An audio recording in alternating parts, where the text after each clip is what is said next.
Hola, guapíssims! Què tal? Com esteu? Mireu, avui us vaig a fer una rutina de zumba, una miqueta d'escalfaments i tal, per moure'ns una mica, perquè com estem tan encarcarats d'estar a casa i sempre al sofà i sense fer res, doncs haurem de moure'ns una mica.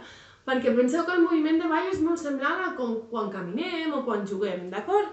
Aleshores, mireu, per començar, mourem una mica així. Veieu? Estirem una mica, les espatlles, el coll, una mica així. Molt bé, guapos. I ara ja començarem a ballar a tope. Per aixecar-nos podem, mireu les espatlles, a dintre i en fora. A dintre i en fora. I ara una miqueta així. 1, 2, 3, 4. I ara cap amunt, una mica. Així. Cap enrere. Vale. Estem preparats, que sí? Gaudiu molt i a per totes! Vamos!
Vale,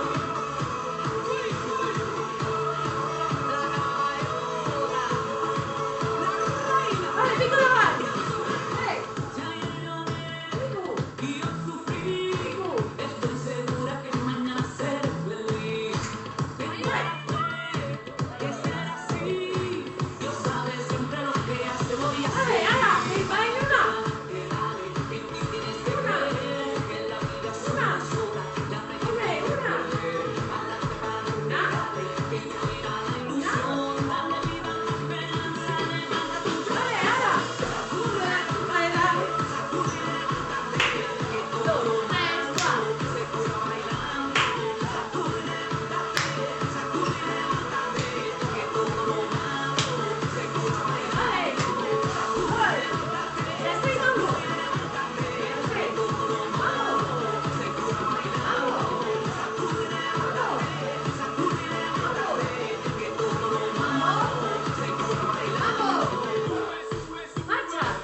Venga,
boníssims. Bueno, nois, jo em quedo a casa. Un petó molt fort i espero veure's molt aviat.